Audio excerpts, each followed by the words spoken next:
Good afternoon. Welcome to our fourth UBS pre-concert talk for the Bangor Symphony Orchestra's 130th season.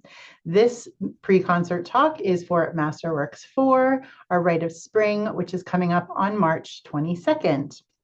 My name is Renia Shterenberg. I'm the Executive Director of the Bangor Symphony Orchestra, and I want to thank you all so much for joining us here for this pre-concert talk. Today, I am co-hosting with our music director and conductor, Lucas Richman. Hi, Lucas. Hi, Renia.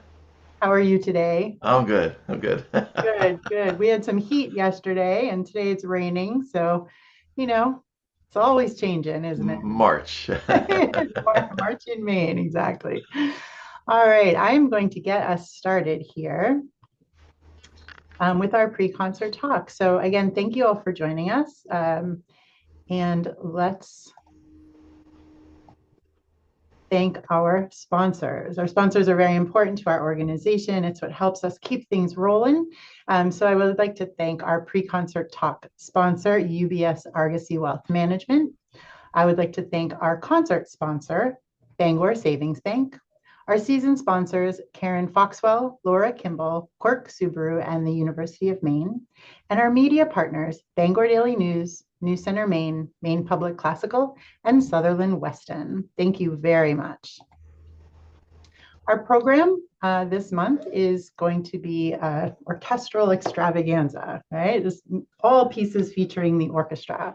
It will start with Rimsky-Korsakov's Russian Easter Overture, and it will then go to Lily Boulanger's Du Matin de Printemps, which is Of a Spring Morning, and then Cécile Chaminade Caleroche Suite. Am I saying that right, Lucas? Kaliroe. Caleroche. Oh, Kaliroe. Leroy. I'm going to have to work on that one. And then after the intermission, we will move to the big piece on the program, for which the program is titled The Sacre du Printemps, which is The Rite of Spring by Stravinsky. So, Lucas, how'd you get all this going? Well, it being spring, so first off, um, the Rite of Spring is a piece that I've wanted to bring to Bangor since I started working with the orchestra, and this is our my 16th season with the orchestra. Um, we've part of the building process with an orchestra that you uh, develop a rapport and a manner of making music together, and everything that we do in the previous seasons kind of leads up to what we're doing in the next season, just in terms of the muscular memory of how we do things.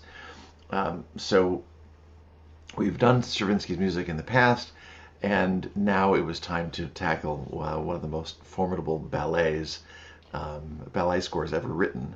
Yeah. And this is, I mean, it's an extraordinary piece. We'll get to that in a minute, but the the program evolved basically thinking about, okay, with spring, and it's March and we're waiting for the snow to melt. Yeah, I it's still have melted. We're getting there. I usually have snow still on my property through into May, so Yeah. um, so other pieces on the program with that have spring roots, the Russian Easter Overture, and then Rimsky-Korsakov, and the connection there is that Rimsky-Korsakov was Stravinsky's teacher and a huge mentor and a big figure in Stravinsky's life. And there's also a connection between all four pieces on the program in that they all are French based. They're all Paris based. So Lily Boulanger with her Du Matin Printemps, of a spring morning. This is, I guess, spring, and she was actually influenced by Debussy and uh, and Fauré, and so she Rimsky-Korsakov was writing in Paris, Stravinsky was writing in Paris, and Boulanger as well as Cécile Chaminade with the suite from the ballet Kalir Hoe that we have. Fascinating. So it's a French program. Exactly. But by with two composers actually being French and the others not. Yeah, Russian. Oh, that's That's very interesting. Okay, let's jump back into my PowerPoint here and let's talk a little bit about the first piece. So Rimsky-Korsakov. I love saying his name, first of all, Yeah. Rimsky-Korsakov. I don't know why. It just feels good to say. um, yeah, he was a pretty amazing pianist, right? He was also a conductor, I believe. Yeah, I believe Composer. so. Yes, yes, because he conducted the premieres of his own works, Yeah.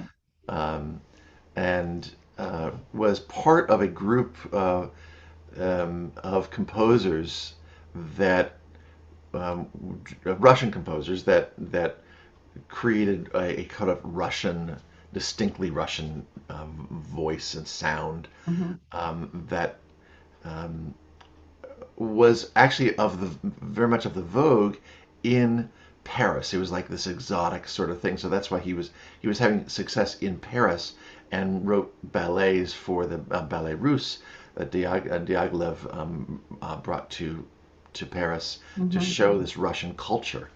And Rimsky-Korsakov was a master in his orchestration, a very prolific composer with all these operas and symphonies and symphonic suites. He's perhaps best known for a small little virtuosic uh, tongue twister of a piece called "The Flight of the Bumblebee," which is from the Tale of the Tsar Sultan, which has found its way on the concert stage into animated films, and even more recently, I conducted performances of Charlie Chaplin's The Gold Rush, and Charlie Chaplin included The Flight of the Bumblebee in that score. Wow. Yeah. Wow. Um, Interesting. but also Scheherazade is his perhaps other best known work, and a brilliant um, picturesque score in which the um, the young Scheherazade is trying to save her life, so she tells many Story after stories. story after story. Yes. Yes, and so Rimsky-Korsakov has musicalized some of those stories that she tells, Mm. um, and huge violin solos. Huge everything And solos, well, yeah, really, yeah. right? And everybody has, I think, a lot of solos in that work. Uh, So he yeah. was writing the piece Scheherazade at the same time as he was writing his Russian Easter Overture, Mm. and the Russian Easter Overture was based on sort of Russian chants, that and you hear that very prominently at the very beginning, intoned by the orchestra. Um, so in 1888, and I just want to keep an idea of that marker, 1888, because it's very interesting. Our program, the music on this program falls within a 30-year period. And the difference in sound that we'll hear on that stage of music Mm. written in that 30-year period is quite extraordinary. Mm. The overture itself is just about 14 minutes, and it is uh, structurally it's kind of it's been called problematic because it doesn't have a simple form of a slow introduction and then it's all fast. He keeps on breaking it up and um, kind of it, Rimsky-Korsakov himself was not deeply religious, but he was using um, the church ethic in the for the Russian Easter, Mhm. and so there are these quotes uh, from the liturgy that he uses in this the way that you hear it's like the brass are kind of intoning the monks chanting. Yeah, it's a That's pretty brass heavy piece. oh man, oh yeah, Yeah, yeah. it's a lot of brass. I remember the first time I encountered this piece, I was a student at Tanglewood, and there's not much for the strings. I was a string player. You just kind of keep going, Well, but it's the fast. I brass, mean, yeah, yeah, the brass, there's a little, but really it's a brass piece, right? And it's really, I mean, for me as a musician sitting in the orchestra, it was fascinating to listen to the brass play right? their big tones, and their big chords, and then the pushing and the pulling of the tempo. It's it's a very engaging piece. I think, even though Yes, it's quite yes. short. And also he uses some unusual time signatures, generally in like 98% of all Western classical music. We have things are either in 2/4, 3/4, or 4/4, but Mhm. he begins this piece in 5/2. So it's which means that the half note is the strong beat, and Yeah, that there are five of them in the bar. So it's already unsettling, but in fact, it allows for um, a sort of chanting breath the that breathing. is very Yes. natural, Yep. and it doesn't sound like it's anything weird. Hmm. It's just in order to affect that breathing quality, he's had to put it in a very unusual meter at the very beginning. Yeah. Um, so that piece opens our program, Fascinating. Yep. and then a work that uh, is actually the youngest work on the program. This piece by Lily Boulanger, De Matin de Printemps, it was written in 1918, and Lily Boulanger was the younger sister of Nadia Boulanger, who was known as an incredible composition teacher, teaching everybody from Gershwin to Aaron Copland and Bernstein, and I mean, everybody studied with Nadia Boulanger at one point, in who's anybody in the 20th century. So Nadia was the older sister to Lily, and uh, if you go back for just one second, Oh, I'm sorry.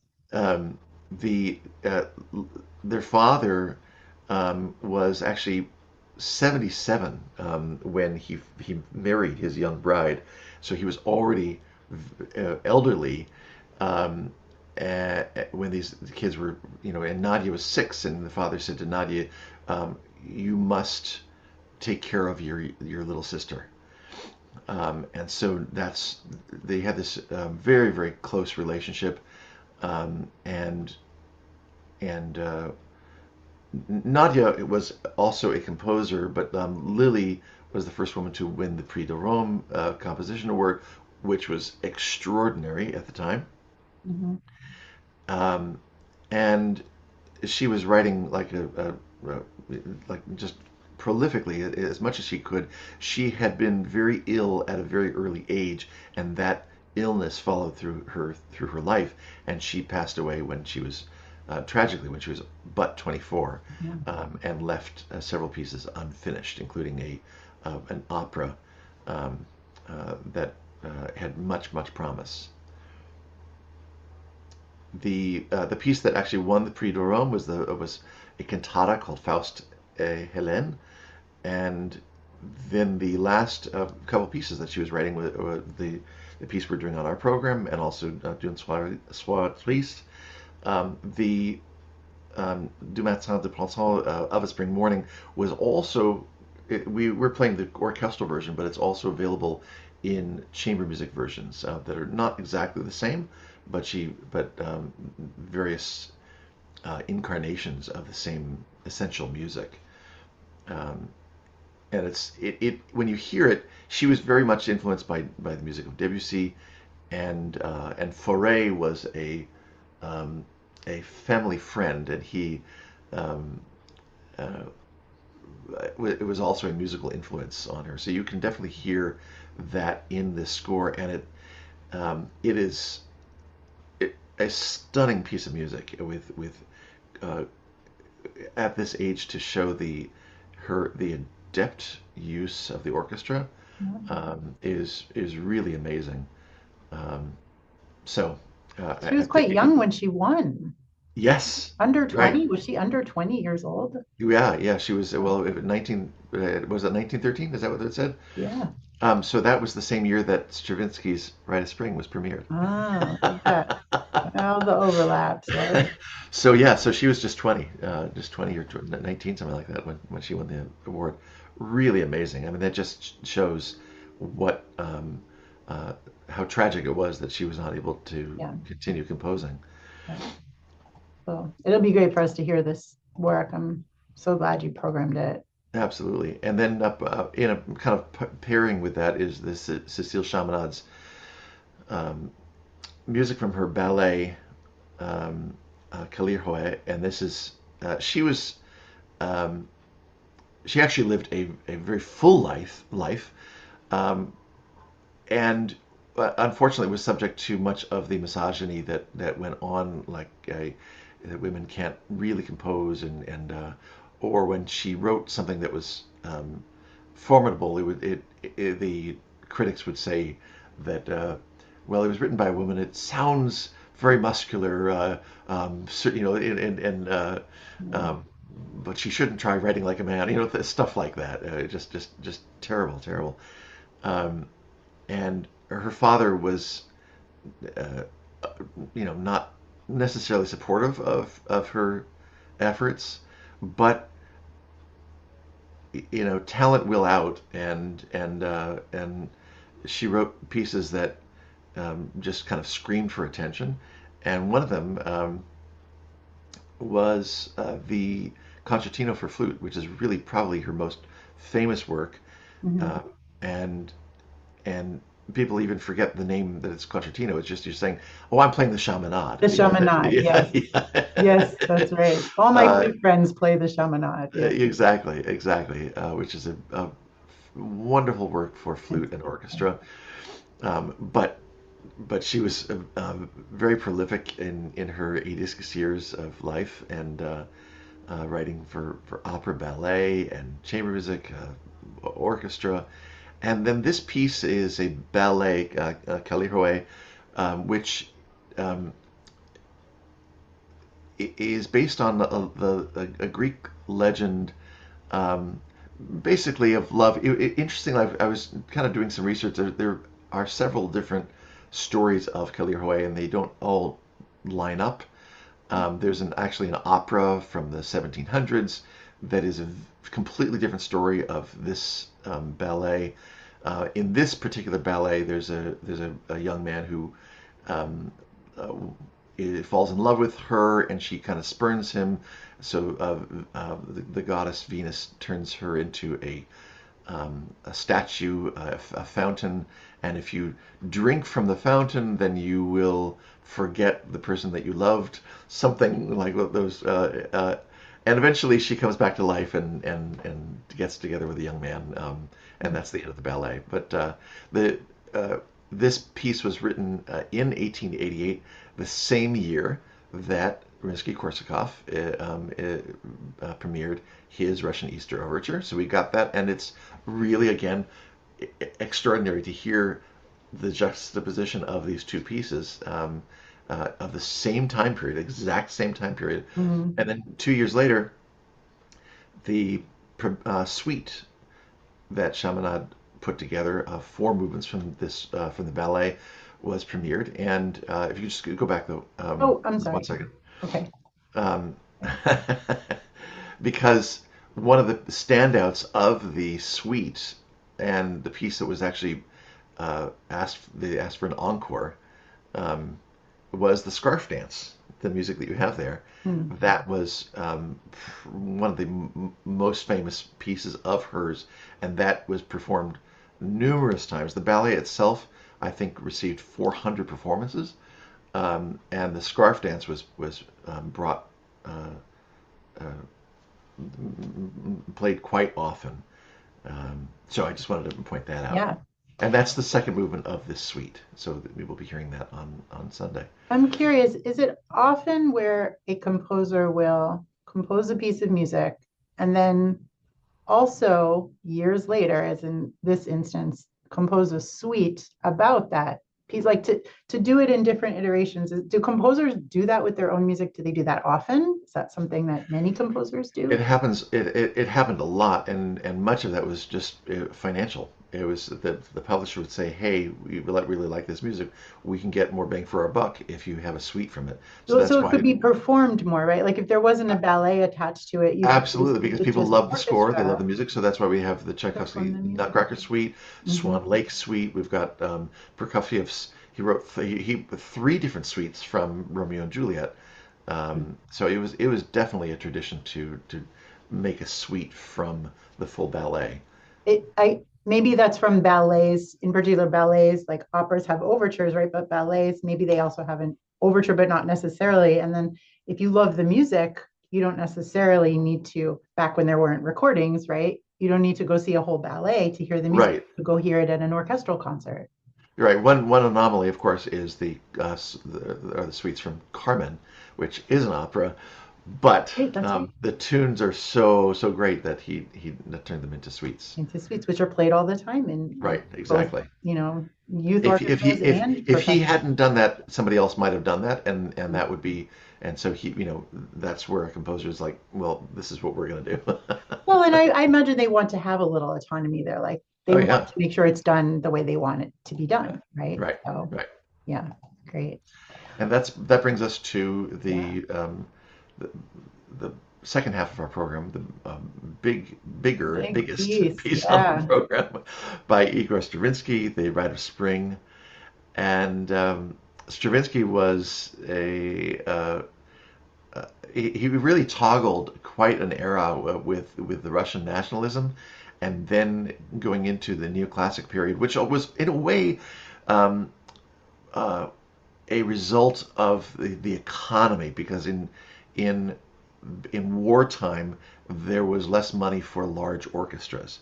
So that's when he started writing in a more neoclassic style, paring down, taking influences from Baroque and early classical kind of music, and seeing through a filter of the modern era, and then later post-war, following the lead of the Second Viennese School and Schoenberg and kind of seeing where else music can go with his serial music later on. Um, but in this period of the early part where he was studying with Rimsky-Korsakov, and he studied with him for about 6 years, um, and Diaghilev brought him to Paris to write uh, first the Firebird, which you can definitely hear the influence of Rimsky-Korsakov in the orchestration. And he had a great success with Nijinsky, pairing with the choreographer Nijinsky. And then they collaborated on Petrushka together. And then came The Rite of Spring. yeah. And this piece was um, uh, not what people were expecting. Paris was not the uh, the Paris that it would be in post World War One. It with the gay 20s and all that stuff. It was with um, the lively everything goes kind of atmosphere. It was still very conservative in and so when and you can see from that music right there, it's kind of small, but if you look in the upper left hand corner, and it says Fagote one, no, the bassoon note that begins this piece, and the audience heard the strange sound that begins the piece, an instrument weirdly in its upper range. What instrument could that possibly be? And what Stravinsky was trying to do was to create the um, uh, earthy uh, pagan rituals using traditional orchestral instruments. So he stretches the instruments um, using extreme ranges in every case. And what ended up happening is that the audience was just um, they didn't know what to do with this. The choreography was very erotic. I had a chance to see the Béjar Ballet in Los Angeles do uh, the Rite of Spring with the original Nijinsky choreography, and it was definitely very erotic and earthy and just it And was people liked stunning. it in Paris when it was premiered. Well, so no, what happened is that they heard this music, this was very strange music that Yep. didn't make sense. It wasn't tonal, and then they saw the weird dancing that was going on, and so it became a riot, and people were throwing Right. tomatoes, and it was crazy. And the rioting was so loud that the dancers on stage couldn't hear the music. So, but Diaghilev has said to Pierre Monteux, no matter what, keep going.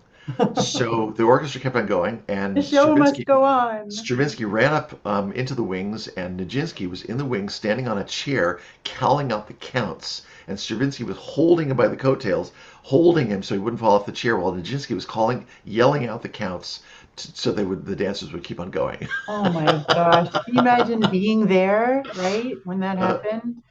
Amazing. And so Stravinsky really sets. I mean, this is 1913, Um, what he did. People think about the Tristan prelude as being revolutionary in its tonal Wagner's music pushing the limits. Stravinsky pushed the limits in terms of rhythmic drive and the pulse and the earthiness of this music, and it is not regular at all. And this is one of the tests of the orchestra and the conductor, that it is in multi-meters where it's very jagged. It's not regular. It's I mean, it just changes constantly. So believe me, after this, I'm going back and still woodshedding. Um, uh, but it is one of those things. If you want to come to if you haven't heard an orchestra, this is the time to come to an orchestra, because this is really one of those. Hopefully, it won't be once in a lifetime experience to hear the Rite of Spring. But if you haven't ever heard it before, this is an opportunity, because it doesn't come around that often. Especially No, orchestras we don't haven't been able. program it very often. It's Yeah, very difficult. and the orchestra, it's expensive because the orchestra is huge. It's a big orchestra. It's going to be very impressive there on the stage. Very Yes, impressive. yes. Every inch is going to be filled Yeah, with musicians and instruments. great. And right here in Bangor, right? I Yeah, mean, it's amazing, right? yeah, yeah. So wonderful. Well, thank you, Lucas. Thank you so much for sharing all of that with us. It's always very interesting for me to hear, programming, how programming works and how you put these things together. I'm really looking forward to this particular program. So if you're able to join us, wonderful in person. If not, we do offer a digital concert ticket. It's only $10, and you can find that on our website. The digital concert will be released March 27th and remain available through April 10th. The concert will also be broadcast on Maine Public Classical on Wednesday, April 1st. No joke. On Wednesday, April 1st at 8 o'clock p.m. You can hear that on mainepublic.org or 106.1 FM here in Bangor. So thank you again so much for joining us for this UBS Argosy Wealth Management pre-concert talk. Again, we hope you can join us on Sunday, March 22nd at 3 p.m. at the Collins Center for the Arts, or get yourself a digital ticket, watch anytime when it's available. Thank you so much, and we'll see you at the concert. Thank you, Lucas. Thank you. See you, everybody. Bye, everybody.